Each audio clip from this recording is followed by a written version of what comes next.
प्रभूची स्तुती असो आणि आज परत या भक्तीमध्ये आपल्या सर्वांचं प्रेमपूर्वक स्वागत आहे। मंडळी, आपण कसे आहात?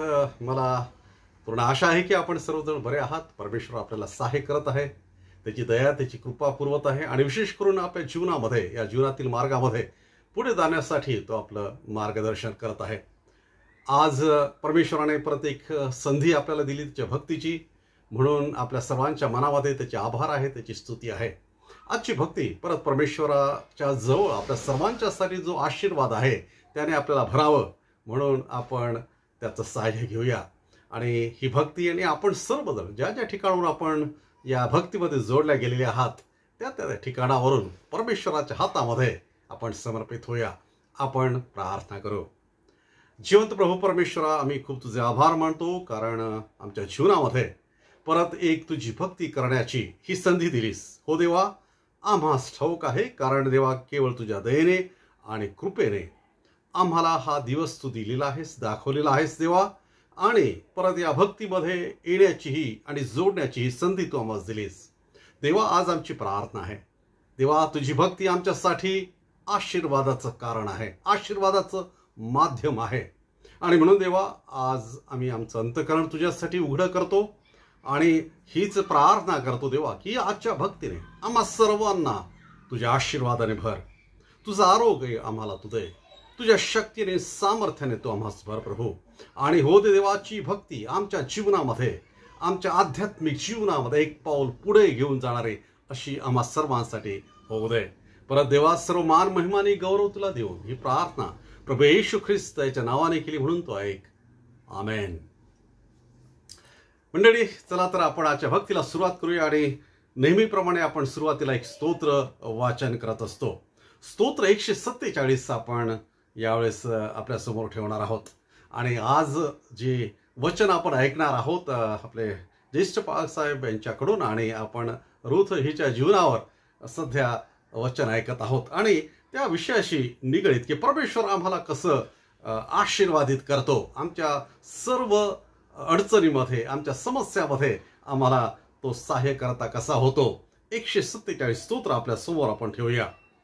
परमेश्वराचे स्तवन करा, कारण आमच्या देवाचे स्तोत्र गाणे चांगले आहे, मनोरम आहे, आणि स्तोत्र गाणे शुभच आहे। परमेश्वर यरूशलेम पुन्हा बांधून वसवितो, इस्रायलातील पांगलेलांना तो एकत्र करतो, भग्न हृदयी जनांना तो बरे करतो, तो त्यांच्या जखमांना पट्ट्या बांधतो, तो ताऱ्यांची गणती करतो व त्या सर्वांना त्यांची नावे देतो। आमचा प्रभू थोर, महासामर्थ्य, त्याची बुद्धी अमर्याद आहे। परमेश्वर लीनांना आधार देतो, तो दुर्जनांना धुळीस मिळवितो। तुम्ही परमेश्वराचे उपकार स्मरण करून त्याची कीर्ती वर्णा, विणेवर आमच्या देवाची स्तोत्रे गा। तो मेघांनी आकाश आच्छादतो, तो भूमीसाठी पर्जन्य तयार करतो, डोंगरांवर गवत रुजवितो, तो पशूंना व कावळ्यांच्या कावकाव करणाऱ्या पिल्यांना अन्न देतो, तो घोड्याच्या बलाने आनंदित होत नाही, मनुष्याच्या पायाने संतोष पावत नाही। जे परमेश्वराचे भय धरतात, जे त्याच्या दयेची प्रतीक्षा करतात, त्याच्यावर तो संतुष्ट होतो। हे यरूशलेमे, परमेश्वराचे गौरव कर, हे सियोने तू आपल्या देवाचे स्तवन कर, कारण त्याने तुझ्या वेशींचे अडसर बळकट केले आहे, त्याने तुझ्या ठाई तुझ्या मुलांना आशीर्वाद दिला आहे। तो तुझ्या सीमांच्या आत शांतता पसरतो, उत्कृष्ट गव्हाने तुला तृप्त करतो, तो आपली आज्ञा पृथ्वीवर पाठवतो, त्याचा शब्द फार वेगाने धावतो, तो लोकरी सारखे हिम पाडतो, राखेसारखे दवाचे कण पसरतो, तो आपल्या बर्फाचा चुऱ्याप्रमाणे वर्षाव करतो, त्याच्या गारठ्या पुढे कोण टिकेल। तो आपला हुकूम चालवून ते वितळवतो, तो आपला वारा वाहवतो तेव्हा पाणी वाहू लागते। तो याकोबाला आपले वचन, इस्रायलाला आपले नियम निर्णय विदित करतो। कोणत्याही राष्ट्राबरोबर त्याने असे वर्तन केले नाही, त्याचा निर्णय ती जाणत नाही। परमेश्वराचे स्तवन करा। देवाची स्तुती असो या सुंदरशा वचनाबद्दल। आज परत भक्तीमध्ये आपण पुढे जाणार आहोत. प्रभूची स्तुती करू, त्याचं स्तवन करूया. आजच्या भक्तीमध्ये आपण परमेश्वराची स्तुती एका गीत गायनाने करणार आहोत. हिंदी गीत आहे आणि आपल्याला सर्वांच्या परिचयाचं ते आहे. सृष्टी है तेरी पवित्रम, गाती है महिमा तेरी. सुंदर गीत आहे आणि नक्कीच हे गीत आपल्या सर्वांच्यासाठी आशीर्वादाचं परमेश्वर केल्याशिवाय राहणार नाही. चला तर या गीतामध्ये आपण सहभागी होऊया, गीताने परमेश्वराचं स्तवन करू, त्याला उंचावूया. आपण गीत गाऊया.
हंसते हैं, करते हैं जय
परमेश्वराचं स्तवन करत असते. आणि म्हणून आपण जे मनुष्य प्राणी आहोत, किती आपण त्याची स्तुती आणि त्याचं स्तवन करायला हवं. देवाची स्तुती असो या सुंदरशा गीताबद्दल, आणि सतत आपण त्याच्या स्तुतीमध्ये आणि त्याच्या स्तवनामध्ये राहण्याचा प्रयत्न करूया. आजच्या भक्तीमध्ये आपण आजच्या वचनाकडे लक्ष देऊया. आणि आज परत मला खूप आनंद आहे, आपले ज्येष्ठ पाळक साहेब रेव्हरंड प्रबोध घमकर आपल्यासाठी देवाचं वचन घेऊन येत आहे. आपलं लक्ष आपण परमेश्वराच्या वचनाकडे लावूया.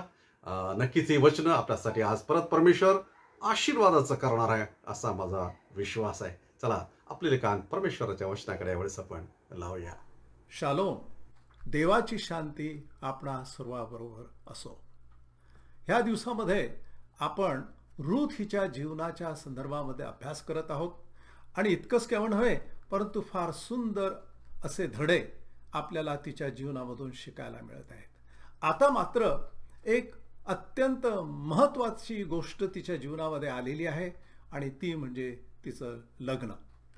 हा लग्नाचा जो काही प्रश्न आहे, समस्या आहे, तिने कशा रीतीने हाताळली हे आपल्याला ह्या ठिकाणी विशेष रीतीनं रूथ ह्या पुस्तकामध्ये 3ऱ्या अध्यायामध्ये पाहायला मिळतं. आपल्याला माहित आहे की लग्न म्हटल्यानंतर कोणत्याही समाजामध्ये, कोणत्याही देशामध्ये, कोणत्याही ठिकाणी अत्यंत नाजूक आणि क्लिष्ट असा हा प्रश्न आहे. प्रत्येक चित्रपटामध्ये किंबहुना वेगवेगळ्या प्रकारच्या ज्या मालिका असतात, टीव्हीच्या मालिका असतात, नाटकं असतात, गोष्टी असतात, पुस्तकं आहेत, ह्या बाबतीत अनेक प्रकारे ह्या विषयाला हाताळण्याचा प्रयत्न केलेला आहे. पण प्रश्न असा आहे की रूथने ती स्वतः विधवा असताना सुद्धा हा प्रश्न कशा रीतीने हाताळला ते पाहणं अत्यंत आवश्यक आहे. कारण ते मार्गदर्शन जे आहे तिच्या जीवनामधून ते आजही तेवढंच उपयोगाचं आहे. पहिली गोष्ट आपल्याला असं दिसतं की तिच्या बाबतीत तिचे जे नाव आहे, किंबहुना तिच्या बाबतीत जी साक्ष आहे की जी आपण गेल्या वेळेला पाहिली, ती तिने सर्व जगाच्या समोर खुलेआम मांडलेली आहे. आणि तिच्या बाबतीत सर्वच जण एक चांगलं नाव काढतायत. ती एक अत्यंत महत्त्वाची गोष्ट आपल्याला तिच्या बाबतीत दिसते. थोडक्यात म्हणजे ती एक सद्गुणी, विश्वासू, प्रामाणिक, कष्टाळू आणि धार्मिक अशा गुणांनी संपन्न अशी एक मुलगी किंवा अशी एक स्त्री त्या गावामध्ये सगळ्यांना माहीत होती. मित्रगण, शेजारी आणि कुटुंबातले आणि बाहेरचे ह्या सगळ्यांना ती मुलगी कशी आहे, तिचं जीवन कसं आहे, तिचं धार्मिक जीवन कसं आहे, ती किती कष्टाळू आहे, ह्या ज्या गोष्टी एखाद्या मुलीच्या जीवनामध्ये असायला पाहिजेत, त्या सर्व गुणांनी भरलेली अशी व्यक्ती म्हणजे रूथ ही होती. आणि त्याची ग्वाही बाहेरच्या लोकांनी म्हणजेच बोआज ह्याच्या शेतामध्ये त्याच्या मुकादमाने दिली. आणि इतकंच केवळ नव्हे, प्रत्यक्ष बोआजने सांगितली की त्या गावामध्ये कशा प्रकारे तिचं नाव आहे. थोडक्यात म्हणजे आपल्याला एक मार्गदर्शन ह्यामधून काढता येतं की प्रत्येक व्यक्तीने ज्या कोणाला लग्नाचा प्रसंग आपल्या जीवनामध्ये येणार ह्याची चाहूल ज्यावेळेस असते, त्यावेळेस मग ती मुलगा असो की मुलगी असो, स्त्री असो पुरुष असो, या सगळ्यांना आपलं स्वतःचं जीवन काय आहे ते सांभाळणं अत्यंत महत्त्वाचं आहे. ती मुळातच ह्या सर्व गोष्टींनी आणि गुणांनी संपन्न होती. लग्न होईल, लग्न व्हावं म्हणून म्हणजे आता कोणीतरी आपल्याला पाहायला येणार आणि म्हणून तिने जाणून बुजून हे वेगवेगळ्या प्रकारचे गुणधर्म त्या विशिष्ट काळामध्ये निर्माण केलेले नाहीत. ती मुळातच तशी होती, मुळातच कष्टाळू होती, मुळातच नम्र होती आणि मुळातच प्रामाणिक होती आणि मुळातच देवभूरी होती. ही जी गुणधर्म आहेत ही आपल्या प्रत्येकाच्या जीवनामध्ये असणं आवश्यक आहे. मी तर म्हणतो ही सर्वात पहिली प्रत्येक स्त्री आणि पुरुष, प्रत्येक मुलगा आणि मुलगी ह्यांची ही जबाबदारी आहे. आणि तशा रीतीनं आपलं जीवन सगळ्यांच्या समोर साक्षीच्या रूपात असणं ही लग्नाची तयारीच म्हणायला पाहिजे. अर्थात लग्नाची तयारी जी म्हणतात आजकाल ती म्हणजे कपडे लत्ते, मग वेगवेगळ्या प्रकारचे दागिने, वेगवेगळ्या प्रकारचे, मग कोणाला बोलावणार, कोणते नातेवाईक बोलावणार, प्रत्येकाला बोलावणं अत्यंत आवश्यक आहे. आणि त्यातल्या त्यात आपल्याकडे तर असं आहे की सगळ्या गावाला आमंत्रण द्यावं लागतं. ही झाली तात्पुरती, त्या दिवसापुरती किंवा त्या आठवड्यापुरती तयारी लग्नाची. परंतु खरी जी आत्मिक वैयक्तिक गुणांची जी तयारी असते ती फक्त त्या आठवड्यापुरती किंवा त्या दिवसापुरती किंवा त्या प्रसंगापुरती नाही.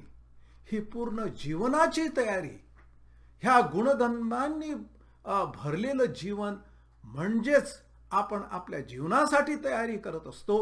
त्यामध्ये मग लग्न हा जो प्रसंग आहे त्याच्यासाठीही त्याचा उपयोग होतो. तर ह्या ठिकाणी आपल्याला म्हणता येईल की रूथने लग्नाच्या साठी कशी तयारी केली. तर अशा प्रकारे तिने आपल्या जीवनाची तयारी केली की ज्याचा उपयोग नंतर लग्नासाठी सुद्धा झालेला आहे. त्यानंतर मग मात्र तिला लग्नाच्या संदर्भामध्ये सल्लागार कोण होते किंबहुना मार्गदर्शक कोण आहेत. आता आपल्याला माहित आहे की लग्न प्रसंग म्हटला म्हणजे नक्कीच कोणी सल्ला देणारे असतात, मार्गदर्शक असतात, कुटुंबातले लोक आपल्याला मार्गदर्शन देत असतात. आणि नेमकं तेच झालेलं आहे रूथच्या जीवनामध्ये सुद्धा. 3ऱ्या अध्यायामध्ये असं म्हटलेलं आहे, पहिला वचनामध्ये, तिची सासू नामी तिला म्हणाली, तुझे कल्याण व्हावे म्हणून तुझसाठी एखादे स्थळ मला पाहावयास नको काय. ह्या ठिकाणी फार सुंदर अशा प्रकारे एक वाक्य आलेलं आहे की ज्यात तुझं कल्याण आहे, ज्यात तुझं भलं आहे, ते म्हणजे मला तुझ्यासाठी एक चांगलं स्थळ बघायचं आहे आणि शोधायचं आहे. अर्थात त्यासाठी तिच्या सासूनं, म्हणजेच की जी स्वतः धार्मिक होती आणि माझी खात्री आहे की प्रार्थनाशील होती, देवभीरू होती, तिने हे वाक्य वापरलेले आहेत. म्हणजे ह्या ठिकाणी आपल्याला असं दिसतं की रूथला लग्नाच्या बाबतीत मार्गदर्शन करणारे कोण होते. तर तिच्या कुटुंबातली व्यक्ती अर्थात सासूच राहिलेली होती, तिचा सासरा नव्हता, बाकी कोणी नातेवाईक ते सगळे नवीन होते आणि म्हणून ती आपल्या कुटुंबातील व्यक्तींच्यावर नक्कीच अवलंबून आहे मार्गदर्शनासाठी. सुरुवातीला आपण पाहिलं की लग्नाची तयारी तिने कशी केली. आता आपण पाहू की लग्नाच्यासाठी तिचे मार्गदर्शक कोण आहेत. आणि आपल्याला ह्या ठिकाणी स्पष्ट दिसतं की तिची सासू ह्या बाबतीत नक्कीच तिला मार्गदर्शन देत आहे. त्या अगोदर 2ऱ्या अध्यायामध्ये आपल्याला असं दिसतं की रूथ ही शेतामध्ये काम करायला गेलेली आहे आणि त्या ठिकाणी 2 मुख्य व्यक्तींच्या संगतीत ती बोलते. एक म्हणजे त्या शेतीचा जो मुकादम आहे कामकऱ्यांचा तो, आणि दुसरा म्हणजे बोआज जो शेतीचा प्रत्यक्ष जमीनदार मालक होता तो. ह्या बाबतीत ह्या अगोदर नामीने रूथला विचारलेलं आहे की तू शेतीमध्ये गेल्यानंतर तुला कोण कोण भेटलं, काय काय त्या ठिकाणी झालं, हे सगळं ती विचारते. आणि मग त्यावेळेस ती तिला सांगते 2ऱ्या अध्यायामध्ये की त्या ठिकाणी कोणाची भेट झाली. मग 2रा अध्याय 20व्या वचनामध्ये ती म्हणते, नामी आपल्या सुनेस म्हणाली, ज्या परमेश्वराने जिवंतावर व मृतावर आपली दया करायचे सोडले नाही तो त्याचे कल्याण करो. नामी तिला आणखी म्हणाली, हा मनुष्य आपल्या आप्त्यापैकी आहे, एवढेच नव्हे तर आपले वतन सोडण्यास त्यास हक्क आहे. फार महत्वाचं वाक्य ह्या ठिकाणी आलेलं आहे. थोडक्यात म्हणजे त्याच वेळेस नामीच्या एक प्रकारे लक्षात आलेले आहे की बोआज हा जो मनुष्य आहे ह्याला आपलं वतन शेतीवाडी जे काही घरदार असेल हे घेण्याचा, प्राप्त करण्याचा अधिकार ज्या व्यक्तीला आहे त्या व्यक्तीची आज तुला भेट झालेली आहे, तुझी भेट झालेली आहे. त्याचे देव कल्याण करो. आणि देव कधीही कोणाला विसरत नाही असे वाक्य तिने ह्या ठिकाणी वापरलेले आहे. तिच्या शब्दात सांगायचं आहे, ज्या परमेश्वराने जिवंतावर मृतावरही आपली दया करायचे सोडले नाही, तो दया करणं हे कधी सोडवत नाही किंवा सोडत नाही. काय सुंदर वाक्य आहे. दया करणं ह्या देवाचा गुणधर्म आहे. दया करणं ह्या देवाला नेहमी आवडतं. आणि जरी आपल्याला असं वाटतं की आपण कठीण प्रसंगामध्ये आहोत, वेगवेगळ्या प्रकारच्या अडचणीतून जात आहोत, दारिद्र्यामधून जात आहोत, पण आपला जो देव आहे त्याचा गुणधर्मच हा आहे की तो दया आपल्यावर करायचं सोडणार नाही. मंडळी, याचा अर्थ असा की आता तिच्या डोक्यामध्ये लग्नाचा प्रश्न आहे. ही समस्या असू शकते कारण ही रूथ जी आहे ही विधवा आहे. पण तिला एवढं मात्र नक्की माहीत आहे की दया करणारा हा देव आहे. ह्या ठिकाणी आपण हे म्हणू शकतो की लग्नाची तयारी करत असताना आपलं स्वतःचं जीवन आपण कसं जगतो हे महत्त्वाचं आहे. दुसरी गोष्ट, कोण आपल्याला सल्ला कुटुंबातले, कुटुंबाच्या बाहेरचे देतात, ते कोण लोक आहेत. ही सासू आहे परंतु देवभीरू आहे, कुटुंबातलीच व्यक्ती आहे परंतु तिचं कल्याण आणि तिचं भलं व्हावं अशी तिची इच्छा आहे. थोडक्यात म्हणजे ह्या ठिकाणी सल्लागार ह्या संदर्भामध्ये तिचे जे आहेत ते देवावर विश्वासणारे आहेत. आणि इतकंच केवळ नव्हे परंतु देवच ह्याच्यामध्ये आपलं भलं आणि कल्याण करेल हे त्यांच्या समोर आहे ह्या संपूर्ण तयारीमध्ये. मग पुढे आपल्याला असं दिसतं की तिने ह्या व्यक्तीची जणू काय एक प्रकारे ओळख रूथला करून दिलेली आहे. नामी म्हणते की ह्या व्यक्तीला आपलं वतन सोडवण्याचा हक्क आहे आणि तो आपल्या आप्तापैकी आहे, नात्यातलाच आहे. म्हणजे थोडक्यात म्हणजे ओळखीच आहे. बोआजाच्या बाबतीत पूर्ण ओळख त्या दोघींना आता झालेली आहे, त्यांच्या ओळखीतला आहे. आणि तो किती धार्मिक आहे, किती चांगला आहे आणि ह्या कुटुंबातला आहे, त्यामुळे त्यांना सर्व त्याची सुद्धा पूर्ण माहिती आहे. हे ह्या ठिकाणी आपल्याला स्पष्टपणे दिसतं. पुष्कदा आपण पाहतो की ज्यावेळेस लग्नांचे संबंध येतात किंवा जुळत असतात त्यावेळेस ह्या बाकीच्या गोष्टी सुद्धा पाहतात की मुलगा कुठला आहे, तो किती शिकलेला आहे, कोणत्या कुटुंबातला आहे, काय करतो वगैरे वगैरे. आणि आता हजारो वर्षापूर्वी रूथच्या काळात सुद्धा तसंच होतं. आणि तशा प्रकारे तिने रूथला बोआजची ओळख करून दिली. तोपर्यंत त्यांना कल्पना सुद्धा नव्हती. पण तिला आता कळतं की ह्यात देवाची दया आणि देवाची कृपा आहे की त्याने रूथला बोआजच्याच शेतात बरोबर येऊ दिलं, त्यांना कल्पना नसताना सुद्धा. आणि म्हणून ती म्हणते की देवाने आपल्यावरची कृपा करणं सोडून दिलेलं नाहीये.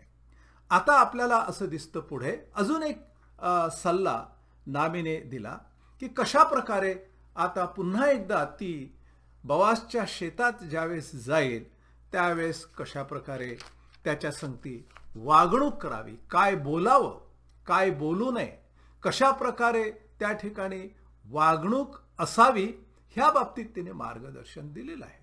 नवलाची गोष्ट आहे की हा जो प्रसंग आहे आता अशा प्रकारे पुन्हा एकदा आपल्याकडे जो पाहणीचा कार्यक्रम असतो त्यावेळेस मात्र ह्या गोष्टी चालतात की कशा प्रकारे चहा द्यायचा, कशा प्रकारे चालायचं, कशा प्रकारे वागायचं, कशा प्रकारे पाणी द्यायचं, कसे कपडे घालायचे. अक्षरशः त्याच प्रकारचे जणू काय मार्गदर्शन सासूने ह्या रूथला दिलेलं आहे. आणि मग ते मार्गदर्शन दिल्यानंतर तशा प्रकारे ती पुन्हा एकदा बोआजला भेटायला त्याच्या शेतामध्ये जाते आणि त्या शेतामध्ये गेल्यानंतर आपल्याला असं दिसतं की तिने एक शब्द त्याच्या संगती बोलताना वापरलेला आहे की त्याचा अर्थ असा आहे, त्या वाक्याचा अर्थ असा आहे की तुम्ही मला आता आपल्या पदराखाली घ्या. हा शब्द तिने वापरला. थोडक्यात म्हणजे ती एका वेगळ्या रीतीनं तिला सांगते आहे की तुम्हाला आमचं वतन सोडवण्याचा अधिकार तुम्हाला आहे. तुम्ही आमची जमीन किंवा जे काही आमचे जुने काळातले जे काही घरदारं असतील त्या ठिकाणी ते तुम्ही सोडू शकता आणि तशा प्रकारे तुम्ही आम्हाला तुमच्या पदराखाली घेऊ शकता, आमची काळजी घेऊ शकता. याचा अर्थ त्याला कळला आणि मग त्यानंतर तो असा म्हणाला 11 वचनामध्ये 3 अध्यायाच्या, तर मुली भिऊ नको, तू म्हणतेस तसे मी तुझ्या संबंधाने करीतो, कारण माझ्या गावच्या सर्व लोकांस ठाऊक आहे की तू सद्गुणी स्त्री आहेस. तुम्हाला माहित आहे की अशा प्रकारे तिने म्हटल्यानंतर म्हणजे तिने तिची एक प्रकारे पूर्ण तयारी दाखवलेली आहे आणि ती तयारी दाखवल्यानंतर तो पूर्णपणे असा ज्याला आपण म्हणतो की भावनावश होत नाही. त्या ठिकाणी बोआजाने सुद्धा एक प्रकारे आपली मर्यादा राखलेली आहे. ह्या तयारीमध्ये आपल्याला असं दिसतं की आता ते शेतामध्ये त्याच ठिकाणी ज्यावेळेस ही बोलणी करतायत, परंतु दोघेही जण एकमेकांच्या मर्यादा पाळत आहेत. आणि म्हणून तो असं म्हणतो, अजून तिला तो म्हणतो की मुली भिऊ नको. फक्त एवढाच शब्द त्याने काळजीपूर्वक वापरलेला आहे आणि एवढं सांगितलेलं आहे की तू सद्गुणी स्त्री आहेस. तुझ्यामध्ये ते सर्व गुण आहेत एखादं कुटुंब सांभाळण्याचा, विवाहामध्ये येण्याचा. त्याने ह्या गोष्टी अगदी सांभाळून तो बोललेला आहे. थोडक्यात म्हणजे पुन्हा एकदा आपल्याला असं दिसतं की किती काळजीपूर्वक आता हे दोघे जण बोलत आहेत. आणि ह्या संभाषणामध्ये 12 वचनामध्ये असं ते वाक्य म्हणतं, मी तुझे वतन सोडवण्याजोगा जवळचा आप्त आहे खरा, तथापि माझ्याहूनही जवळचा आणखी एक आप्त आहे. नवलाची गोष्ट आहे की त्याने त्याची जी मर्यादा आहे ती सांभाळली, ओळखली. तुम्हाला माहित आहे की ज्यावेळेस हे दोघे जण बोलत आहेत, शेतामध्ये बोलत आहेत, त्यावेळेस एकमेकांनी आपल्या ज्या मर्यादा आहे, कौटुंबिक मर्यादा आणि त्याचप्रमाणे वैयक्तिक मर्यादा, त्यांनी कशा जोपासल्या आणि पाळल्या. अत्यंत महत्वाचं वाक्य त्या ठिकाणी आलेलं आहे. हो, तो असं म्हणतो की मी तुमचं जे काही हे जे वतन आहे ते सोडवण्याचा मला अधिकार आहे, पण माझ्याही अगोदर अजून एक जण आहे ह्या गावातला की जो जवळचा नातेवाईक आहे, जवळचा आप्त आहे आणि त्याला तो अधिकार आहे. त्याने जर तो अधिकार वापरला तर मी मात्र तो वापरू शकत नाही. किती सुंदर असल्या प्रकारे त्यांनी दोघांनीही आपापल्या मर्यादा ह्या जोपासलेल्या आहेत. मला असं वाटतं की ज्यावेळेस आपण ह्या लग्नांच्या बाबतीत विचार करतो आणि ज्यावेळेस दोघे जण बोलत असतात, कधी कधी बोलू देतात, आपल्याला हेही माहीत आहे, त्यांनी आपल्या ज्या मर्यादा आहेत त्या ओळखणं, त्या जाणून घेणं आणि त्या पाळणं अत्यंत महत्त्वाचं आहे. आजकाल आपल्याला असं दिसतं की कधी कधी प्रेमाच्या नावाखाली कोणत्या मर्यादाच राहत नाहीत. भावनावश होऊन मग मर्यादांना त्या ठिकाणी काही जागाच नसते. या ठिकाणी त्यांच्या संस्कृतीतल्या, त्यांच्या जीवनातल्या, त्यांच्या नातेसंबंधाच्या आणि ज्या काही मर्यादा आहेत त्या मर्यादा ते ओळखून होते, पण सर्वात महत्त्वाची गोष्ट म्हणजे त्यांना पाळण्यासाठी ते तयार होते. मला असं वाटतं की आजकालच्या आपल्या पिढीला हे अत्यंत महत्त्वाचं एक मार्गदर्शन आपल्याला रूथ आणि बोआज ह्याच्याकडून मिळू शकतं.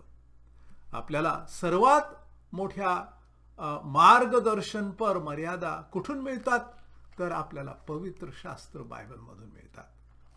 की हो, ह्या ठिकाणी लग्न जुळवण्यात येत आहे आणि ह्या ठिकाणी बोआज आणि रूथ एकमेकांच्या संगती बोलत आहेत, परंतु बोलत असताना त्यांनी ओळखलेलं आहे की आपण कोणत्या मर्यादा ह्या पाळल्या पाहिजेत. थोडक्यात म्हणजे आपला मार्गदर्शक, आपण ह्या बाबतीत बोलत आहोत की मार्गदर्शक कौटुंबिक लोक आहेत. ह्या ठिकाणी तिची सासूच आहे, ती बोलते आहे. आणि त्यानंतर मात्र अजून कोण आहे मार्गदर्शक यांचे? ह्या ठिकाणी दुसरे मार्गदर्शक म्हणजे थोडक्यात आपण असं म्हणू शकतो की पवित्र शास्त्र बायबल. त्यांना जो काही अधिकार आहे बोआजला आणि जे काही करायचं एक नातेवाईक या नात्यानं, ती जी जबाबदारी आहे, ती जबाबदारी, त्या मर्यादा आज आपल्याला खऱ्या अर्थानं त्या मर्यादा पवित्र शास्त्राने दिलेल्या आहेत, बायबलने दिलेल्या आहेत, कुटुंबांनी दिलेल्या आहेत. आणि त्याचप्रमाणे जे विश्वासणारा समाज असतो, विश्वासणाऱ्या कळप असतो, त्यांनी पण दिलेल्या असतात. त्या मर्यादा सांभाळणं, ओळखणं हे दोघांचंही कर्तव्य आहे, हे आपल्याला स्पष्टपणे यावरून दिसून येतं. पुढे अजून एक गोष्ट त्याने तिच्या बाबतीत सांगितलेली आहे आणि ती असं म्हणते की तू 10व्या वचनामध्ये तो म्हणाला, मुली, परमेश्वर तुझे कल्याण करो व तू पहिल्यापेक्षा दुसऱ्या खेपेस अधिक प्रेमळपणा दाखविलास, कारण श्रीमंत किंवा गरीब अशा कोणाही तरुण पुरुषाच्या नादी तू लागली नाहीस. नवलाची गोष्ट आहे पुन्हा एकदा की त्या गावामध्ये, त्या शहरामध्ये बोआजपेक्षा नक्कीच चांगले लोक होते, तरुण लोक होते, कदाचित काही देखणे होते त्याच्यापेक्षा, असं स्पष्ट तो म्हणतो. आणि तिने एक मर्यादा पाळली त्या ठिकाणी. तो स्वतः म्हणतो की तू तशा तरुणांच्या मागे गेलेली नाही आहेत. कदाचित ते माझ्यापेक्षा चांगले आहेत, माझ्यापेक्षा तरुण आहेत, नक्कीच देखणे आहेत, परंतु फक्त बाह्यकारी आकर्षण पाहून, त्यांची म्हणा श्रीमंती किंवा शारीरिक आकर्षण किंवा ह्या सगळ्या गोष्टींच्याकडे पाहून त्यांच्या मागे तू गेलेली नाहीस. थोडक्यात म्हणजे त्याला म्हणायचं आहे की हे मला आवडलं, मला नवल वाटतं, आणि अशा प्रकारे तू तुझ्या वैयक्तिक कॅरेक्टरमध्ये किती स्थिर आणि किती मजबूत आहेस, असं आजूबाजूला असून सुद्धा, अशा लोकांचं आकर्षण असून सुद्धा, टेम्पटेशन असून सुद्धा तू मात्र त्या आकर्षणांना आणि त्या लोकांना बळी पडली नाहीस. हे मला आवडलं, हे मी पाहिलं. मंडळी, आज सुद्धा आपली तरुण आणि तरुण मंडळी सगळ्या आजूबाजूच्या परिस्थितीमध्ये, शेजाऱ्या पाजारांच्या म्हणजे कामाच्या ठिकाणी, वेगवेगळ्या ठिकाणी ज्यावेळेस आपण जातो, अशाच प्रकारच्या आकर्षणाच्या गोष्टींच्या मध्ये, लोकांच्या मध्ये आपण असतो, राहतो, वावरतो. कॉलेजच्या आवारामध्ये तर हे अनेकदा घडत असतं. पण रूथच्या बाबतीत असं आपल्याला कळतं आणि ते बोआजने म्हटलं की तू सद्गुणी स्त्री आहेस आणि तुझ्या सद्गुणांना अशा परिस्थितीत, अशा वातावरणामध्ये राहून सुद्धा तू तडा पडू दिलेला नाहीस. तू मजबूत आणि स्थिर राहिलीस. आणि हे मी पाहिलेलं आहे. फक्त मीच नव्हे, परंतु सर्व आमच्या गावच्या, शहराच्या लोकांनी सुद्धा पाहिलेलं आहे. मंडळी, कोण आहे आपले मार्गदर्शक? नक्कीच लग्नाच्या संदर्भामध्ये आपले कुटुंबीय की जे देवभूरू आहेत, जे देवावर, खऱ्या देवावर विश्वास ठेवतात, ते आहेतच नक्कीच. परंतु त्याहीपेक्षा म्हणजे आपण स्वतः जे बायबलवर, पवित्र शास्त्रावर विश्वास ठेवणारे आहेत, ते की त्याच्या मार्गदर्शनाप्रमाणे आणि त्याच्या मर्यादांच्या प्रमाणे ज्यावेळेस आपण चालतो, त्यावेळेस बायबल आपलं मार्गदर्शन ठरतं आणि मग तशी व्यक्ती अत्यंत स्थिर आणि मजबूत राहू शकते. तर अशा प्रकारे आपल्याला दिसतं की रूथने आपल्या जीवनातील लग्नाचा जो काही प्रश्न आहे तो हाताळलेला आहे आणि पुढे अर्थात आपल्याला असं दिसतं की तिचं लग्न बोआज संगती झालेलं आहे आणि ते सविस्तर रीतीनं आपण पुढे पाहणार आहोत. माझी खात्री आहे की हे मार्गदर्शन सुद्धा आपल्या सगळ्यांच्यासाठी आणि विशेष रीतीनं ज्यांना ह्या संदर्भामध्ये मार्गदर्शन पाहिजे ते उपयोगाचं ठरल्याशिवाय राहणार नाही. पुढच्या वेळेला आपण पुढच्या अध्यायाच्या बाबतीत पाहणार आहोत. शालोम. देव आपणास आशीर्वाद देव. देवाची स्तुती असो त्याच्या सुंदरशा वचनाबद्दल. आणि मला आशा आहे की आजची वचने परमेश्वराने आपल्या सर्वांसाठी आशीर्वादाची केली आहेत. ही वचनं आपण आपल्या जीवनाचा भाग बनवूया आणि नक्कीच वचन आमच्यासाठी, आमच्या जीवनासाठी, आमच्या जीवनातील मार्गासाठी प्रकाशासारखं आहे. आणि म्हणून अशा ह्या अंधकारमय अशा जगामध्ये किंवा अशा स्थितीमध्ये त्याची वचनं आम्हाला प्रकाश देणार आहेत. मी परत देवाची स्तुती करतो आणि परत आपले ज्येष्ठ बाळासाहेब रेव्हरंड डॉक्टर प्रमोद घमकर यांचे सुद्धा खूप आभार मानतो. आज आपल्या वचनामध्ये आपण पुढे जाणार आहोत आणि आपल्या प्रार्थना परमेश्वराला आपण सादर करणार आहोत. आपल्या मनामध्ये काही उपकार स्तुती आहे, कारण आपण प्रार्थनेमध्ये होतो आणि परमेश्वराने आपल्या अनेक प्रार्थना ऐकलेल्या आहेत. देवाची स्तुती असो, आपण प्रार्थनेमध्ये होतो. सिस्टर किशोरी समुद्र यांच्यासाठी परमेश्वराने त्यांना आरोग्य दिलेलं आहे आणि त्याबद्दल देवाची स्तुती असो. आपण प्रार्थनेमध्ये होतो भारती सुरकर यांच्यासाठी, त्यांनाही परमेश्वराने आरोग्य दिलं आणि त्याबद्दल सुद्धा देवाची स्तुती असो. गेल्या सप्ताहामध्ये अनेक आपल्या मुलामुलींना, बंधू भगिनींना परमेश्वराने वाढदिवस दिलेले आहेत. काहींचे लग्नाचे वाढदिवस त्यांना परमेश्वराने दिलेले आहे, त्याबद्दल देवाची स्तुती असो.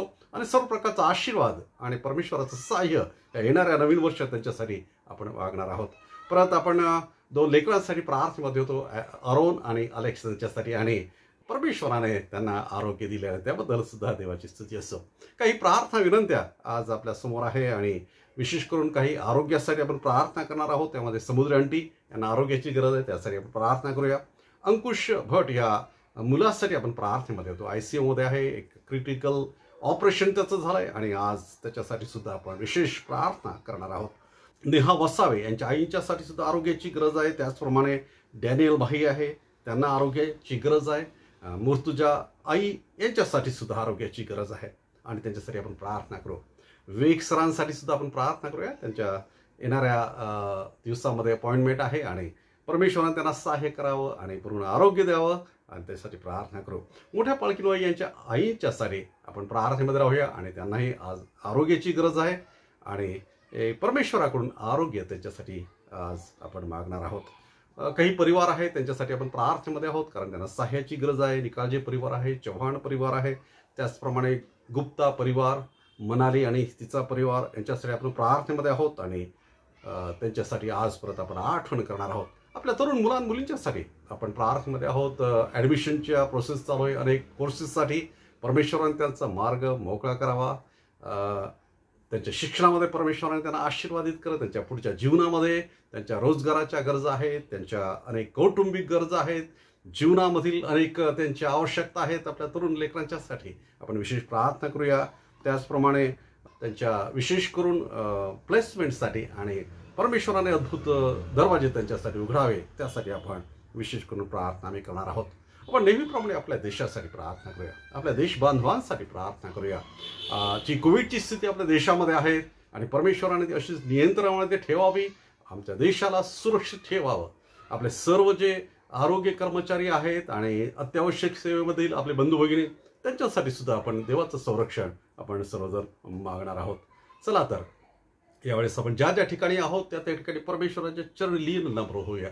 आज परत आम्ही सर्वजण जे जे या प्रार्थनेमध्ये जोडल्या गेलेले आहेत, यावेळेस या भक्तीमध्ये सहभागी आहेत त्या सर्वांच्यासाठी, हो, प्रत्येकाच्यासाठी मी प्रार्थना करेल. त्यांची कौटुंबिक गरज असेल, त्यांच्या परिवाराची गरज असेल, त्यांची वैयक्तिक गरज असेल, जी काही असेल आवश्यकता, होय, प्रार्थनेचं माध्यम आणि साधन परमेश्वराने आम्हाला दिलेलं आहे. हो, त्या सर्वांच्यासाठी यावेळेस मी प्रार्थना करणार आहे. चला तर आपण ज्या ज्या ठिकाणी आहे त्या ठिकाणी प्रभूचे लीन नम्र होऊया आणि त्याची प्रार्थना करू. आपण प्रार्थना करू.